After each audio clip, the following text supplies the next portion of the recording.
Hey, how's it going, guys? In this video, I'm going to be reacting to Geography Now Japan because I only realized that I've done a reaction video on one Geography Now nation, and I also love the country. So, let's go. Country I barely have to introduce you to. Let's just get it over with. Sushi, geishas, karate, temples, ramen, anime, sumos, weird stuff, weird cosplay, poison fish, and I'm not even gonna It's ask the about end that. of the world as we know it. It's time to learn geography Now! Hey everybody, I'm your host Barbs. We have reached the land of the rising sun, Asia's island powerhouse, and home to a culture that I'm sure you've heard of. Let's just jump into it.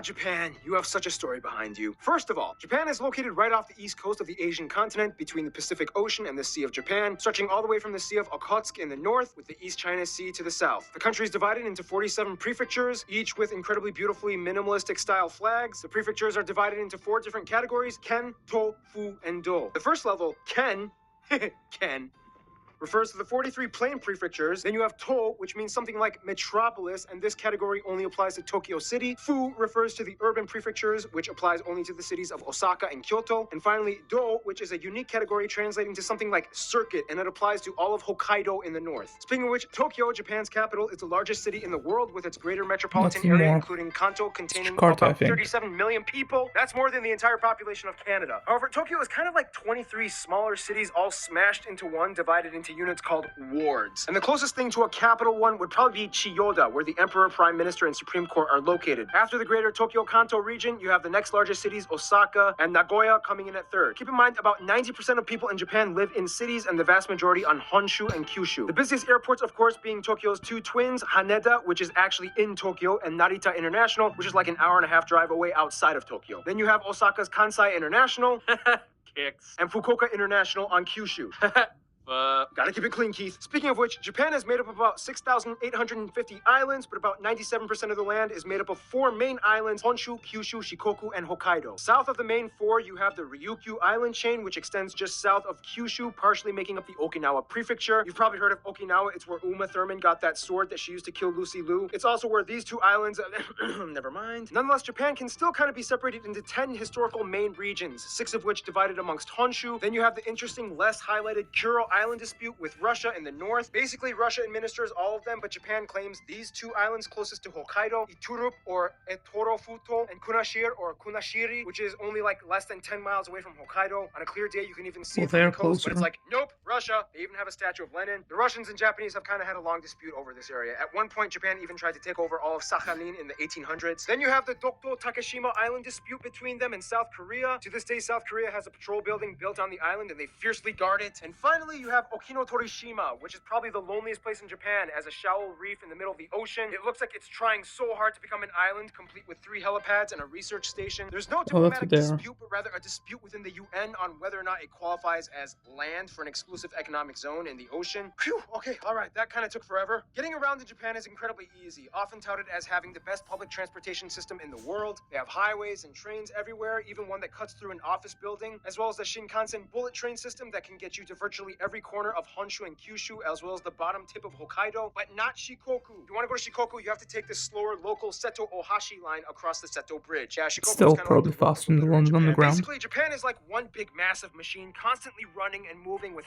flashing neon lights, vending machines, and robots, and everything. Everything! Even the garbage cans have cartoons. Cartoons everywhere. Anyway, some notable places of interest might include Tokyo Skytree, the 2nd tallest building in the world, Miyajima Pagoda, Matsumoto Himeji and Osaka castles, the Fushimi Inari Shrine, the Great Buddha Hall, Nakagin Capsule Tower, the Vine Bridges of Iya Valley, the Ramen Museum, so many weird themed restaurants and hot springs, the self-mummified monks of Sokushin Butsu, that hotel run by robots, the Ninja Museum in Iga, Kan Mangafuchi Lava Buddhas, the restricted access Ise Grand Shrine, the most significant of all Shinto shrines, the Shirakawa Go traditional village, armed with water cannons to protect itself from fires, abandoned theme parks like Greenland and Nara Dreamland, Kochiya Hill with red cypress, and the national treasure Itsukushima Shrine, featured on numerous pieces of art, films, and even banknotes. Now, despite the bustling metropolis regions and skyscrapers, Japan does an incredible job at maintaining its natural integrity. Find out how in...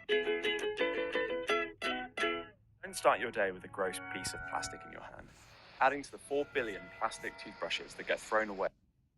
land is kind of like a gingerbread house. Beautiful on the outside, but potentially dangerous on the inside. First of all, Japan is a stratovolcanic archipelago located right on the most precariously situated section where 4 major tectonic plates converge: the Pacific, the Philippine, the Eurasian, and the North American plates. Of course, this means that not only is Japan subject to earthquakes, but also tsunamis, which, by the way, is a Japanese word, tsunami, caused from sub-oceanic activities such as the one recently in Fukushima caused by the epicenter in the Japan Trench off the Pacific. This also means that Japan is a volcanic area with numerous volcanoes still active, like Aogashima, a volcano within a volcano, Mount Aso, the largest volcanic caldera. This, in return, also blesses Japan with countless natural hot springs, which they like to exploit and build bathhouses on, called onsen, Yeah, so typically indicated with onsen, you this lose symbol. them. All this plate activity and volcanoes means that about 70% of Japan is mountainous, with the highest peak, Mount Fuji, overlooking Tokyo, which, by the way, is still technically an active volcano, which erupted about 300 years ago. The rift between the Philippine plate and the Eurasian plate creates the Japanese Alps, which bisects the country on Honshu. This isolated geologic war zone, in return, though, kind of blesses Japan with an abundance of unique flora and fauna. Today, about 70% of Japan is forested with nice natural water sources, like the longest river, the Shinano, and the largest lake, Lake Biwa on Honshu. Endemic animals can be found like Japanese hornets, macaque monkeys, tanukis, giant salamanders, bobtail cat, sero, red fox, saw red that crowned Bob Saget crane, the picture. national dog, the Shiba Inu, the May national rest in bird, the green peace. pheasant, and the national fish, I don't koi. think he Speaking was of dead animals, yet, though, Japan has when quite a this few video barrel was animal released. islands and towns, such as Tashirojima, the cat island, Okunoshima, the rabbit island, the town of Miyajima for deer, Miyagizao for foxes, and of course Jigoku Dani, where you can see those monkeys in hot springs. With limited space and only about 20% highly subsidized arable land, Japan has kind of had to think outside the box. So they said, hey, why not go to the sea?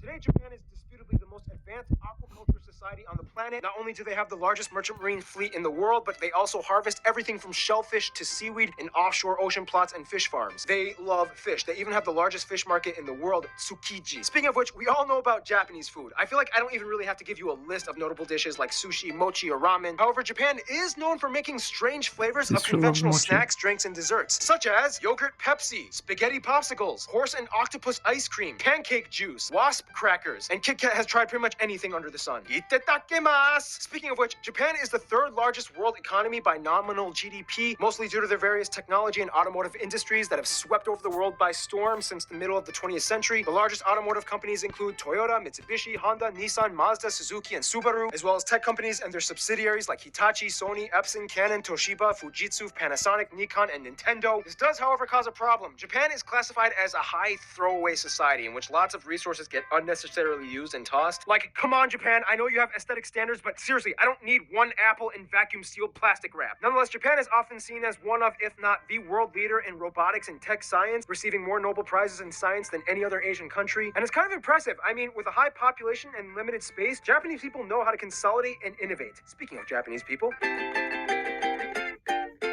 now, Japanese people are like, you never know what they're going to come up with next. You know it's probably going to be a little weird, but you're still going to be a little interested in it. First of all, the country has about 127 million people and is the 10th most populous country in the world. However, Mexico is getting really close to beating them. The country is incredibly homogenous, with over 98% of the populace identifying as ethnically Japanese, while the Still remainder pretty is mostly made homogeneous up of now. Koreans, Chinese, and very small Caucasian minorities of Americans and Europeans, and the indigenous Ryukyu And and Ainu PewDiePie. peoples. They use the Japanese yen as their currency. They surprisingly use the Type A American-style plug outlet, and they drive on the surprisingly? left side of the road. As mentioned, like 8 seconds ago, Japan has 2 main indigenous ethnic groups, each with their own languages. You have the Ainu, which predominantly inhabit Hokkaido and some of the Kuril Islands administered by Russia, known for their rustic, scruffy features where men grew beards and women used to tattoo their lips and arms. Today, there are less than 30,000 left, but some estimate that there could be up to 200,000 if you include the other Ainu that have assimilated into the rest of Japan and are kind of faintly aware of their own culture. Otherwise, you have the Ryukyu people, or the Okinawans, which are kind of like the Hawaiians of Japan, known for their own distinct art and traditions and beliefs. Now, everybody in the world has had at least a little bit of exposure to some kind of Japanese culture, whether it be samurais, geishas, sumos, kabuki, shamisen music, kimonos, and excessively weird products and advertisements aimed at using nonconformity as a hook to engage viewers. But apart from all that flashy Japan stuff, let's look at the basics first. Japan, no surprise, speaks Japanese, which is actually not that hard to learn conversationally, but it's a nightmare when it comes to writing. The Japanese language uses 3 alphabets: hiragana, katakana, and kanji. Technically 4 if you include romaji, but that's kind of like for lazy people. people. The first two, hiragana and katakana, are syllabaries made up of 46 corresponding base characters each. That means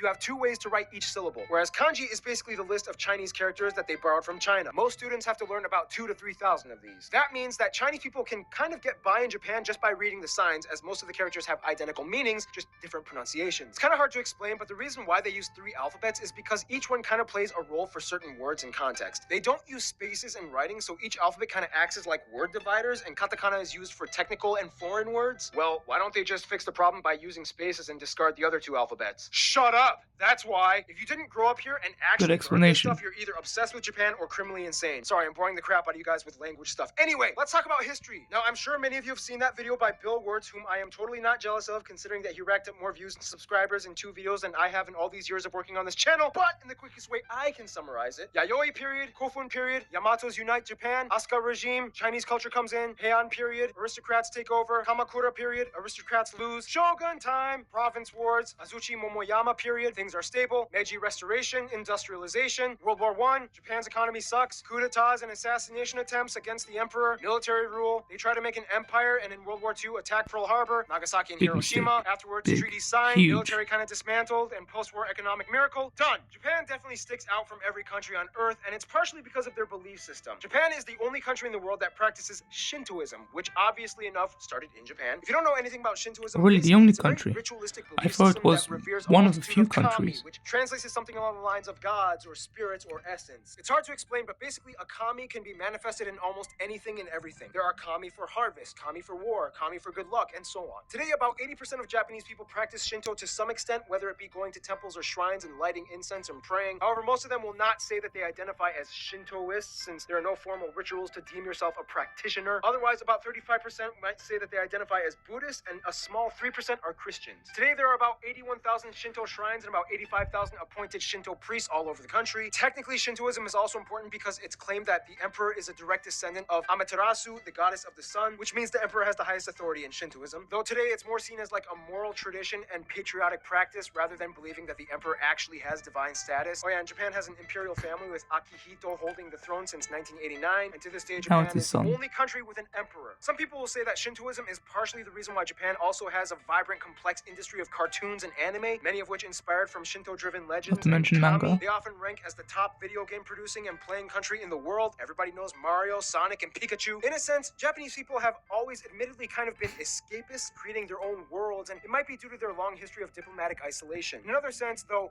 honor and diligence culture is of huge importance. Having a degree and respectable title is always flaunted. The problem, though, is that Japan has the largest aging population in the world, in which over 26% of the country is 65 or older. In contrast, only about 12.4% are 1 to 14 years old. Sociologists have many theories as to why this is, but in addition to a high depression rate, there seems to be a lack of sexual interest amongst millennials, especially for men. They even have a word for it, Soshoku Danshi, or herbivores. On top of that, Japan has a very strict and conservative approach towards immigration and citizenship. So ultimately, a smaller generation has to lift the burden of taking care of a population almost 10 times their size. Any Japanese people are overworked. They even have a word for that, karoshi. Some wonder how the future will look like. Hey, son, can you help me cross the street? Ooh, I would, but you never had a son, so I don't exist. Good luck!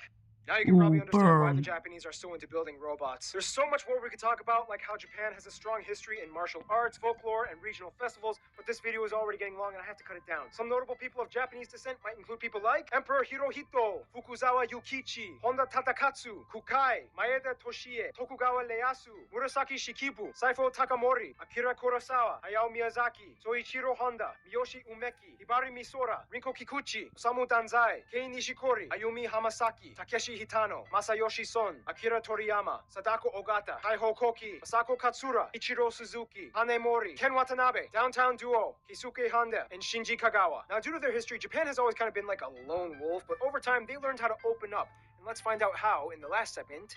I think this time of year can feel quite isolating. The days get shorter, the weather's colder, and everything just feels... So Japan is a pretty big player on the world stage. As a member of the G20, G8, IMF, WHO, UN, EAS, Interpol, and like 400 other acronyms. They know diplomacy pretty well. They get along with Brazil, Peru, and the Philippines pretty well, as each country contains many Japanese communities. And in addition, lots of people from these countries even Yeah, wasn't one of the work in presidents Japan. of Peru Japanese? Had a Japanese president. As Yeah. mentioned in the France episode, Japan kind of sees France as like the epitome of European exoticism. And after English, French is one of the most highly desired languages to learn, although good luck considering how every French word kind of ends in a continent. The Pacific Island nations of Palau, Kiribati, and Marshall Islands still hold close ties, even though Japan kind of occupied them during the first half of the 20th century. Japanese people love visiting and provide business and revenue for these countries. Their biggest frenemies are South Korea and China. These three are like the Asian trifecta, dominating most of the business and affairs in the East. Despite Japan having invaded and occupying these two for decades, my own grandmother was actually raised in Japanese-occupied Korea, and to this day she still speaks fluent Japanese. They've mostly moved on, plus the whole North Korea thing kind of makes South Korea and Japan closer. The youth of today love piggybacking off of each other's cultures. Koreans and Japanese admit it, they can't get enough of Japanese anime and video games, whereas the Japanese are obsessed with K-pop, and you know, they kind of got kanji and Buddhism from China, so there's that. In terms of their best friends, however, interestingly enough though, most of the Japanese people I've talked to have said the USA and Taiwan. Even though they don't officially recognize Taiwan as a sovereign state, on paper, they totally act like they do and stand with them on pretty much any diplomatic measure. Taiwan was actually the longest lasting occupied area under Japanese rule during the Empire years, and they have since then still kept close. Even though the pains of World War II will never be forgotten, it's funny because almost immediately after that, the US and Japan started skipping down the street hand in hand. The US kind of felt like a duty to make reparations since they were already communities of Japanese Americans, especially in Hawaii and California. My hometown, Los Angeles, has a little Tokyo, so they invested tons of money in Japan after the war, and in the 50s, Japan started booming in every industry. Culture cues were adopted on both sides. McDonald's opened up in Tokyo, 7-Eleven opened up in the US. They love burgers and Chris Evans, and we have nerds living in their mom's basements rewatching every season of Naruto Shippuden with ill-fitting cosplay outfits. In conclusion, the land of the rising sun has always kind of figured that the best way for them to open up to the world was to create their own worlds with wild imaginations driven by technology, yet still beautifully preserving the ancient, vibrant values of their ancestors. Oh, and by the way, this episode was brought to you by Bob Saget's Bear Sharktopus coffee shoes. Watashi wa kohito kutsu ga hoshi. Let's super harassment sandwich. Stay tuned. Jordan is coming up next. So anyway guys, that's it for this video. If you like this video, like, comment and subscribe. Bye guys.